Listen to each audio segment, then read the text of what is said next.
لاہور جیسے بڑے شہر میں آ کر نہ صرف بس جانا بلکہ اچھے سے قدم جما لینا میرا ہمیشہ سے خواب رہا۔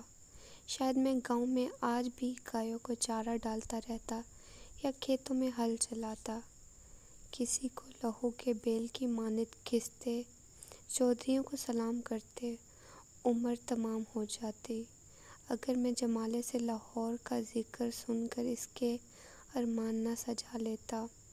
اور بالآخر اپنے ارمانوں اور خوابوں کو میں نے تعبیر کیا، جیسے تعبیر کرنے میں مجھے ایک دہائی کی محنت لگی۔ ڈیفنس سے اپنے پرتعیش گھر سے چمچماتی گاڑی میں ہوتے ہوئے سجے سجائے دفتر آ جاتا اور پھر رات کو واپس، بس اتنا سا کام اور ڈھیر ساری کمائی، لیکن اس کے پیچھے ایک طویل انتھک محنت کی داستان تھی۔ صبح دفتر جاتے ہوئے سگنل پر گاڑی رکی، چبھی کھڑکی پر دستک ہوئی، شیشہ نیچے کر کے 10 روپے کا نوٹ باہر نکالا۔ جب بلا ارادہ نگاہیں سوال کردہ سے ٹکرائیں، میلے کپڑوں میں ملبوس ہونے کے باوجود اس کی جسمانی ساخت انتہائی پرکشش تھی۔ 9-10 سال کی بچی بغل میں کھڑی تھی، پھٹی پھٹی حیرت نیلی آنکھوں میں انتہائی نمایاں تھی کہ میں مدہوش ہو گیا۔ شرناسہ سی نم نگاہیں مجھ تک رہی تھیں۔ تیز ہارن نے مجھے چونکنے پر مجبور کیا۔ سگنل کھل چکا تھا۔ 10 روپے کا نوٹ میرے ہاتھ میں دبا تھا۔ دفتر میں آنے کے باوجود میں انہی نظروں کے حصار میں رہا۔ بھلا ایک میلی گداگر عورت کی مجھ سے کیا شناسائی ہو سکتی ہے؟ دن بھر بڑے کاروباری لوگوں سے میل جول، پھر وزیر افسروں کی پر رونق پارٹیاں، خوبصورت بیوی، 2 بچے، عالیشان دفتر، گھر، اس سب میں وہ بھکاری کیا مذاق ہے؟ اسے دماغ سے نکال کر کام پر توجہ کرنی چاہیے۔ لیکن یہ خالص سی کیا ہے جو رہ رہ کر دل و دماغ کے کسی شے میں ابھر رہا ہے؟ اگلے روز اسی ٹریفک سگنل پر بلا ارادہ طور پر میں نے ادھر ادھر نظریں دوڑائیں، اکیلے ہونے کے باوجود جہالت محسوس کی۔ کوئی جاننے والا دیکھ لے تو کیا سوچے گا؟ بھول تو جاتا، لیکن وہ آنکھیں ذہن میں چپک سی گئی تھیں، جیسے ان سے کوئی گہرا رشتہ ہو۔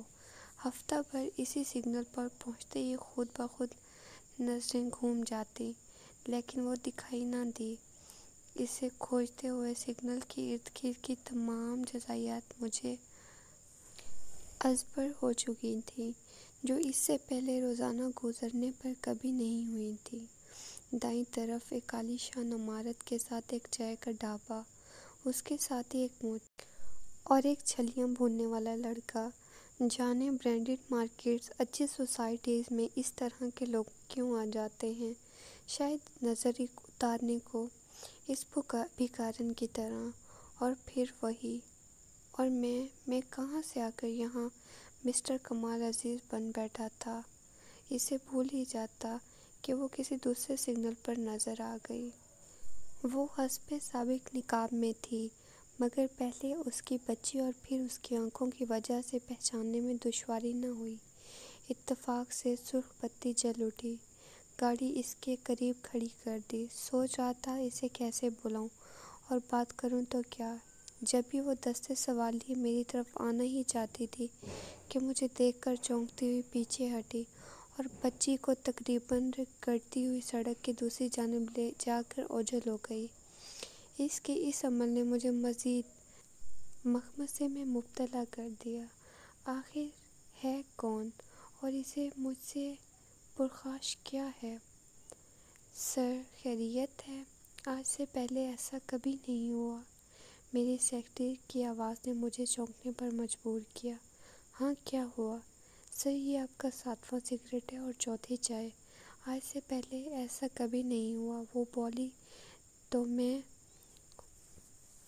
جائزہ لینے لگا۔ میز پر بکھری راکھ جانے چائے کے کپ کسی طور پر میری نفسیات کی دلیل نہیں تھے۔ جو میرا خلاصہ تھا۔ کچھ راکھ میرے لباس پر بھی گری ہوئی تھی۔ ایک انجان بیوقوف مانگنے والی نے مجھے کس الجھن میں ڈال رکھا تھا۔ جی چاہ رہا تھا وہ میرے سامنے آئے تو اس کا گلا دبا دوں۔ سنیے، آج کل آپ کچھ پریشان دکھائی دیتے ہیں۔ ماہنور نے بھی میری کیفیت کو محسوس کیا۔ کچھ نہیں، بس طبیعت ذرا بوجھل ہے، یہ کہہ کر سگریٹ اٹھا کر میں لان میں آ نکلا۔ وہاں پڑی ٹیبل پر بیٹھ کر سگریٹ پھونکتے ہوئے دماغ پر زور دینے لگا۔ شاید چھینٹے سگریٹ سے میرے دماغ میں جگمگا ہوا اور اس کی رسائی ہوئی۔ شبو، تیری آنکھیں بہت ظالم ہیں۔ ہمیشہ میں ان میں ڈوب جاتا ہوں اور ملاقات کا سارا وقت پلک جھپکتے میں گزر جاتا ہے۔ میرا اس سے شکوہ پر ہمیشہ وہ کھلکھلاتی اور جانے کو اٹھ کھڑی ہوتی۔ چل جلدی، اب میں چلتی ہوں۔ اور وہ شبو ہے، وہ شبو جسے میں خود سے زیادہ چاہا، اور پھر دیہاتی حسن سے بھرپور، متناسب قد و خال اور نیلی آنکھوں والی وہ لڑکی جس پر گاؤں کا ہر نوجوان مائل تھا، اور اس کی نظریں اتفاقاً مجھ پر ٹھہری۔ کتنے فساد، کتنے دنگل ہوئے، کتنی لڑائی، کیا کچھ نہیں سہا ہم نے ایک دوسرے کی خاطر۔ ہماری مثالیں آس پاس کے گاؤں میں دی جانے لگیں۔ لوک کہانیوں کی طرح ہمارے چرچے تھے۔ صبح اٹھنے سے رات سونے تک، اور پھر اکثر سوتے بھی ایک دوسرے کو خوابوں میں ملنا۔ پہل تو یہ بات ہم دونوں تک رہی، لیکن کبھی گزرتے وقت ٹکرانے پر ہمارے تاثرات، میرا اسے دیکھنا، اس کا گلنار ہو جانا، اور بہت کچھ رفتہ رفتہ میرے دوستوں، اس کی سہیلیوں سے ہوتا ہوا زبان زد عام ہوا۔ کہنے والی زبانیں کہتی رہیں، یہ کچی عمر کے چونچلے ہیں، لیکن تیسرے عشرے میں قدم رکھتے ہی مزید استقامت دیکھ کر جہاں تحسین آمیز لہجے ملا، وہاں انگلیاں بھی اٹھنے لگیں۔ چودھری کا لڑکا گلریز بھی اس کا دعوے دار تھا، اور شبو کے بھائی بھی میری حیثیت اور گھرانے سے واقف تھے۔ گلریز کا مجھے ڈیرے پر لے جا کر زبان زد کوب کرنا، شبو کو بھی ملاقات پر زخموں سے چور آنا، ہماری محبت کی انمٹ نشانیاں تھیں۔ اور پھر وہ دن آن پہنچا جب میں لاہور جانے کا فیصلہ اس سے سنانے پہنچا۔ ابھی کچھ دیر پہلے گلنار چہرہ اب ہلدی رنگ میں ڈھلنے لگا۔ گاؤں کی دلیر لڑکی تھی، پر تھی تو لڑکی۔ زمانے کی صحبتوں سہ کر پر یہاں اس کا پیمانہ لبریز ہوا۔ کمالے، تو لاہور نہ مان جا، تو مجھے بھول جائے گا۔ اپنے آپ کو کون بھولتا ہے؟ بڑے شہر بہت سی محبتیں، رشتے کھا جاتے ہیں کمالے۔ ایسا کبھی نہیں ہوگا شبو، اور ایسا ہی ہوا۔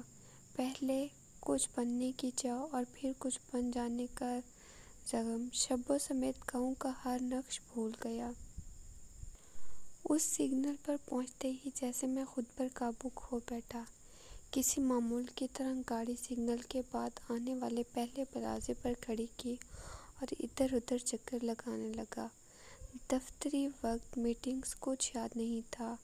وہ چائے والا، وہی جوتی گانٹھنے والا، اور ریت کی بھٹی میں ورانتی جلاتا ہوا وہ لڑکا، بالکل کسی معمول کی مانند سب اپنے کاموں میں مگن تھے، لیکن میں معمول سے ہٹ کر اپنی گاڑی اور دفتر کی بجائے یہاں ان میں موجود تھا، اور وہ کہیں نہیں تھی۔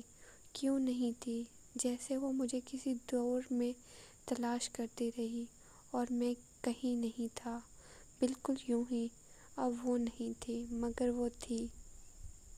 کچھ دور میل سے آتی ایک بچی میں اس کا عکس، اس کی خوشبو، اس کا احساس، ہاں اس کی بچی وہیں کھیل رہی تھی۔